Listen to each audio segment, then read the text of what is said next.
Patrol! A very good morning to you, Techno family.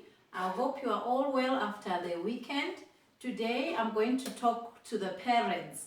This video is mainly for parents, helpers, guidance. It depends who remains with a toddler child at home. So all along we've been talking about the other classes, the bigger kids, and today we're talking about the nursery classes. Okay, so how could you help a baby to learn? Let's take for instance language, numeracy, because remember this child cannot talk. So whenever you're approaching this child, there should be a lot of talking. When we say talking, we're talking whereby you are changing a diaper. You should actually talk that it's now diaper change, and then you change the child the diaper. You don't just do everything quietly. And remember, the child's area is covered with a lot of colors. It should be so colorful, and these are most of the colors that I used. If you are checking on the toys, if you check, these bright colors are the ones which are used on baby toys. And these same colors should actually be dangling maybe on the baby cot or maybe the jungle gym, the play area. These things are very much good for the eyesight of the child. So we're talking of developing something that is already in process. How can we enhance it? How can we help it? So that the child is not just there waiting for nature to take its course. So in this manner, we are just enhancing, we are helping, we are stimulating. So the area also where the child is should always be having either rhymes or music. But these rhymes and music should be educational. I've already sent some of the rhymes on our WhatsApp group, and for those who are able to access them, make use of them. And I've also sent to the particular parents who require such to also have such music always being played at the background of whatever the child is doing. Be it playing, there should be that music playing in the background. In that, it doesn't mean that the child cannot listen to that music. You will find out as time goes on, this child will sit on his own, on her own, and remembers the same rhyme that was played maybe a day after or 2 days after or some minutes after, and starts singing it. The child can hum it like or whenever the sound is heard, whenever he hears that same rhyme being played, the child shows gestures of interest to say, I know this, I know what is being said there. So in other words, we're actually enhancing the language for the child.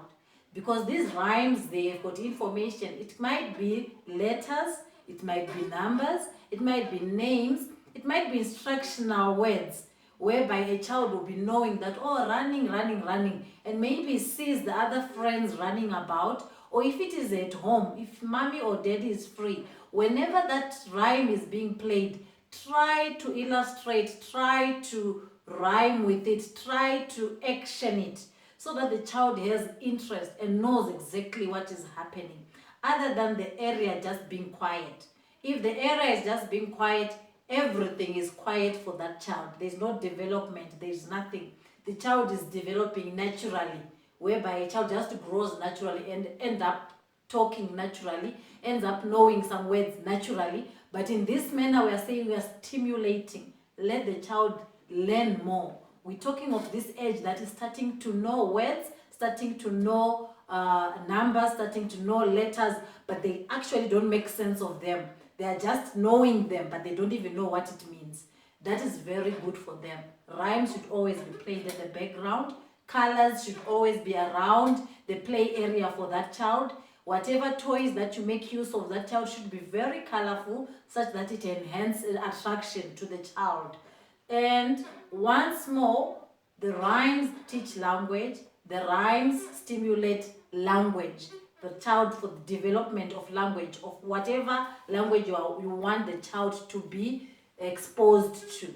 Like for instance, we use English language. It is good that those same rhymes should be in English, so that the child doesn't get confused.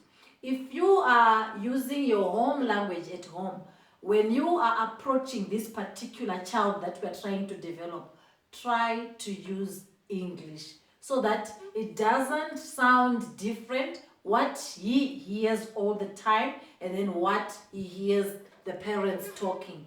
In that, you will delay the process of growth for the child.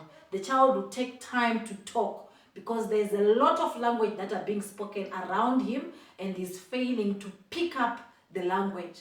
But if the rhymes are speaking English, they are in English, and you are speaking in English together with dad or with mom or with the helper, speak the same language. I know we love our kids to know our home languages. It's very good, but at the same time, let's give it time. Let the child learn one language at a time.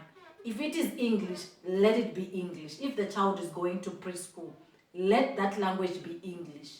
And then the child will develop the other language later, after English. At least you will have enhanced the language for the child. This is actually a problem in most kids that are already enrolled in the school. They have tongue-tied delay. They are delayed in speaking. They are delayed in talking, in pronouncing certain words because they are more exposed to our home language than to the English language. At the end, it ends up being confusion within the child's environment. Our children, also the little ones, they also learn through reading, story time. It is very important to have nap story time whenever the child is about to sleep. Read the story, and let the child see the pictures because they learn more through seeing and hearing. So they are just using senses here. They only use the hearing and the sight. So you read and the child sees what is being read about. So in this manner, the child is also learning language. It is very important during nap time, whenever the child is about to sleep, please read a story. This covers to all age groups. Story reading during nap time is very important.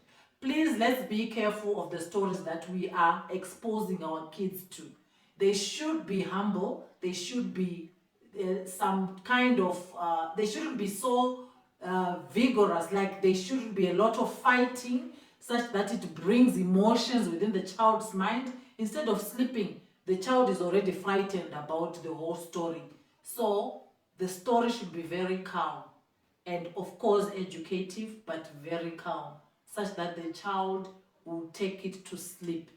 And remember, everything is washed away. The memory is actually rewinded, and when the child wakes up, it's something new again. So let's not load the child with frightening stories, with scary stories, with things that the child cannot imagine. So we should always read the stories that are child friendly so that the child will learn from it, and it brings calmness, and the child will eventually sleep. And that is very good because you'll be actually enhancing the language at the same time. The sight, remember, it's actually enhancing the sight sense. In this, it brings imagination into process because everything in them, it's fantasy. They imagine everything is good. There's nothing bad in their environment. So they start imagining things in their mind as you read. The whole story is in imagination. So imagine you are making the child imagine a ghost, and the black ghost came, and the child is about to sleep. Obviously, this child is not going to sleep because it's going to imagine a ghost coming into the blankets and all those sorts of things because they learn through imagination. So bring the story to their age, child friendly, and it should be calm. If you are very busy, maybe you can't read a story for the child. Bring in a rhyme. They are sleeping rhymes that are calm, that can take the child again to sleep. And all this, it's in the imagination. Remember, these are rhymes that the child is already used to, and at the end, you'll just be playing in her mind or in his mind as he's about to sleep. And that's what takes the child to sleep. Imagine even if it is us as adults, after watching a horror movie and you're about to go to bed. Obviously, with some, they will go to bed and sleep. But with some, it will take time for them to take it out of the mind and be able to sleep. That's the same process that the child goes with. So let's be aware of what we read or what we expose our kids to.